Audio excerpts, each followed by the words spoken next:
Well, thanks for joining me for this edition of the Church Security Answer Man. I am so glad you're here. I want to talk about a couple of world news events that occurred over the weekend that I think are important for us to look at. I haven't necessarily felt that way in the past, but I'm starting to change my mind about world events, and I want to talk about why. Real quick before we get started, our sponsor is our own training courses for this show today. And I hope you'll look right down in the comments section in the description section of this video. Hopefully you're like and subscribe, but also look down there in the comments. We've got our new security strategies, survival strategies video for church security. It's an intermediate certificate, so it goes along with your basic that you've already taken, whether you're armed or unarmed.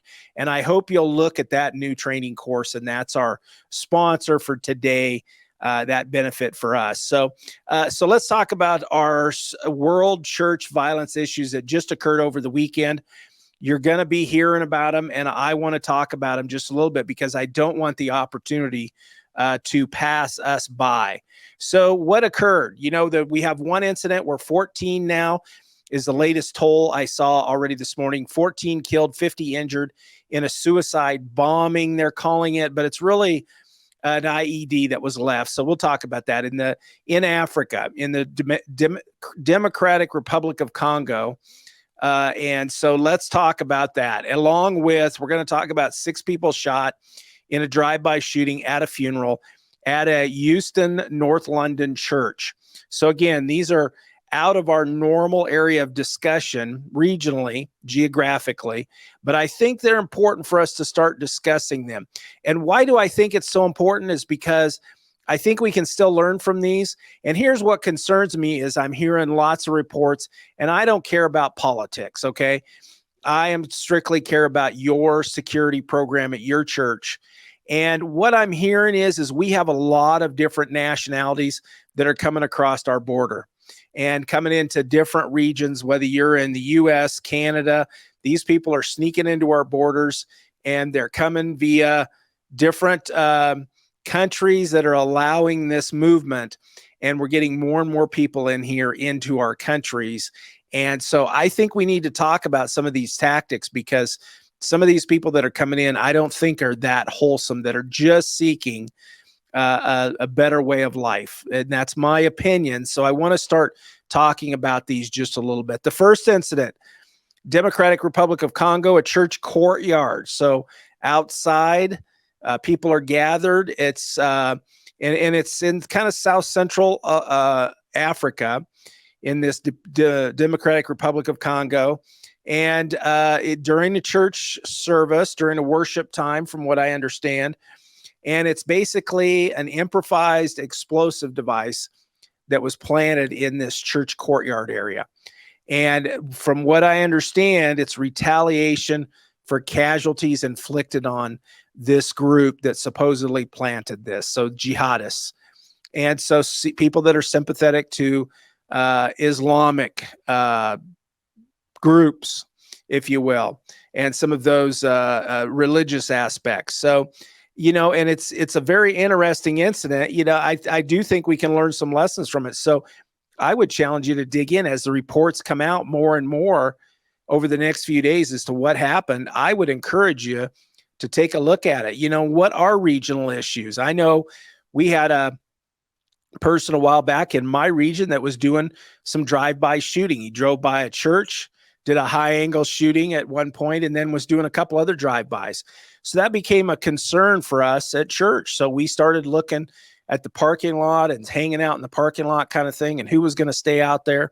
And we had, you know, gun toters were going to be outside, and we're going to be paying attention because of regional news. So in this situation, you know, there's retaliation. There's kind of a war between factions going on. And so there's, you know, is there retaliation issues? Is there retaliation threats? We want to pay attention to that.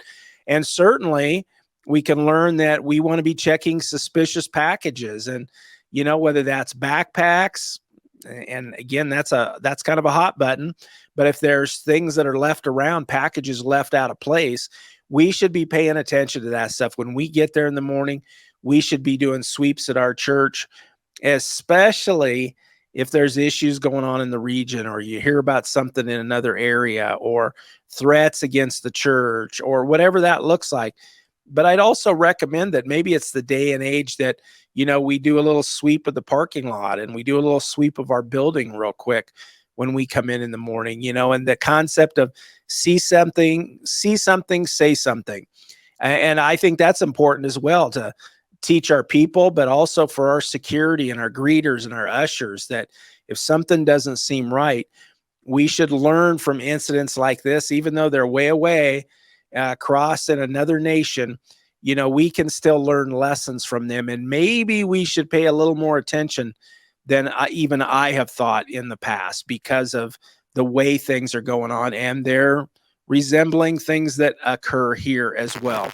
The next incident: 6 people are shot in a drive-by shooting as people are leaving a funeral in Euston, North London, at the church there. You can see the map and the picture here of the church.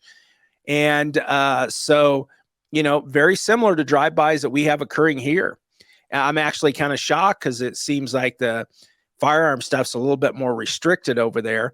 And we tend to not see these kind of things. We see more stabbings and those issues, but that's my perspective, certainly. So this is right at the time that people are dismissing from a funeral, as they're pouring out into the street and out into the outside of the church.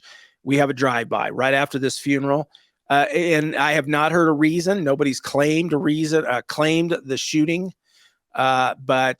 and I haven't heard a reason for it. But, we can learn lessons from this stuff. And even though it's in North London, we can pay attention to the funeral and outsides. And I've been talking about this for years, that we need to pay attention to the reason for the funeral. Now, this doesn't give me a great understanding. It's basically was a funeral for a mom and her young adult daughter who passed away very close time frames, like within a month or so of each other. And so I did not read anything where they were affiliated with a gang or anything like that. But, what is the reason for the funerals you're having at your church? It's a great thing to pay attention to. And if it's violence related, gang violence, or person on person violence, then maybe we need to pay attention to, one, should we have this funeral at our church? And if we do, then what are we going to do to protect our people? Are we going to ask the police to come and stand by outside? Or are we going to have our own armed security? What are we going to do? And, what is the need for security at this event? If it's violence related, gang related, especially gang related shootings, and we're having a funeral for one of the gang members, that's great. But what are we going to do to protect the people that are in attendance? So we need to pay attention to these kind of things. We don't need to fear it. And some of these things, a bombing at your church, highly unlikely to happen. A drive-by shooting, even for most of us, highly unlikely to happen. But what are we going to do to prepare for these things or try to prevent them? And it can be as simple as adding sweeps to your morning routine. When you arrive, you unlock and maybe add a sweep, or the first security person that comes in does a sweep of the building and just kind of looks for any suspicious packages or anything suspicious, and this kind of stuff we can use to challenge our team, not be afraid of it, but challenge our team and give us some ideas of some things we need to do to step up our game just a little bit more, based on these kind of things happening overseas, but that could likely and do happen here at times.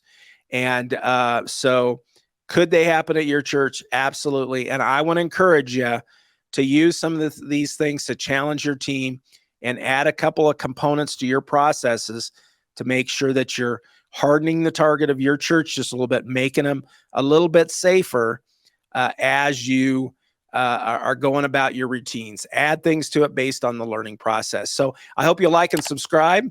And then I want to encourage you to watch this video here that has some great information for you and your searches based on your church security interests.